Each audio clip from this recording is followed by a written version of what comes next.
ایک واقعہ مشہور ہے کہ بغداد کا ایک بہت بڑا ڈاکو ابو الہیثم بڑی کوشش کے بعد امام صاحب سے تنہائی میں ملا اور آپ سے پوچھا کہ آپ کو یقین ہے کہ آپ حق پر ہے؟ امام احمد بن حنبل رحمۃ اللہ علیہ نے فرمایا، میں پوری وثوق سے کہتا ہوں کہ میں حق پر ہوں۔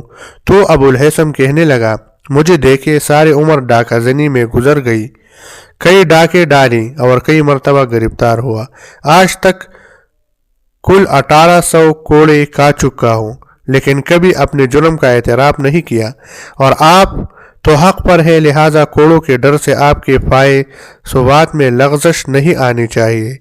امام صاحب زندگی بھر اس ڈاکو کو دعائیں دیتے رہے جس نے ایسے نازک وقت میں ان کی ہمت کو اور استقلال بخشا۔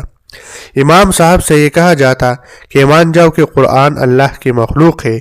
امام احمد بن حنبل رحمۃ اللہ علیہ فرماتے، قرآن تو اللہ تعالیٰ کا کلام ہے، اور کلام متکلم کی صفت ہوتا ہے، یہ خالق کی صفت ہے، نہ خالق مٹنے والا ہے، نہ اس کا کلام مخلوق ہے کہ مٹ جائے۔ دوسرا یہ کہ جو تم کہتے ہو مجھے وہ قرآن و سنت میں دکھا دو تو میں بھی مان جاؤں گا، ورنہ میرا عقیدہ علی الاعلان سنو، القرآن کلام اللہ غیر مخلوق، قرآن تو کلام الہی ہے، نہ اللہ مخلوق ہے، نہ کلام اللہ مخلوق ہے۔ اس ظلم اور تشدد اسی طرح جاری رہا۔ امام احمد بن حنبل رحمۃ اللہ علیہ کی استقامت اور حق گوئی میں فرق نہ آیا، یہاں تک کہ معتصم باللہ کو بھی اللہ تعالیٰ نے اٹھا لیا اور اس کا جانشین اس کا بیٹا واثق باللہ ہوا۔ یہ ظلم و تشدد میں اپنے باپ سے بھی بڑھ گیا، مگر ہر کام کی ایک انتہائی ہوتی اور اس کے بعد اس کا نشان مٹ جاتا ہے۔ واثق ایک روز دربار میں بیٹھا تھا کہ ایک سفید ریش بزرگ آئے اور کچھ کہنے کی اجازت چاہی۔ جب اجازت ملی تو کہا، خلیفہ میں ایک سادہ سی بات کہتا ہوں، جس بات کی طرف نہ اللہ کے رسول نے دعوت دی نہ ہی حضرات خلفائے راشدین نے ایسا کہا۔ تم اس کی طرف لوگوں کو بلاتے ہو اور پھر منوانی کے لیے زبردستی سے کام لیتے ہو۔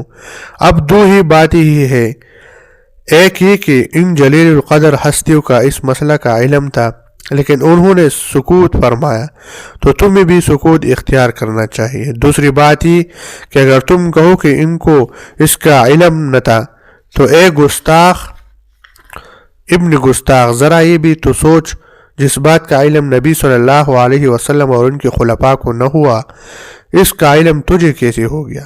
خلیفہ واثق وہاں سے اٹھا اور اپنے کمرے میں چلا گیا اور اپنی زبان سے بار بار یہ فقرہ دہراتا رہا، جس بات کا علم نبی صلی اللہ علیہ وسلم اور ان کے خلفاء کو نہ ہوا، اس کا علم تجھے کیسے ہو گیا؟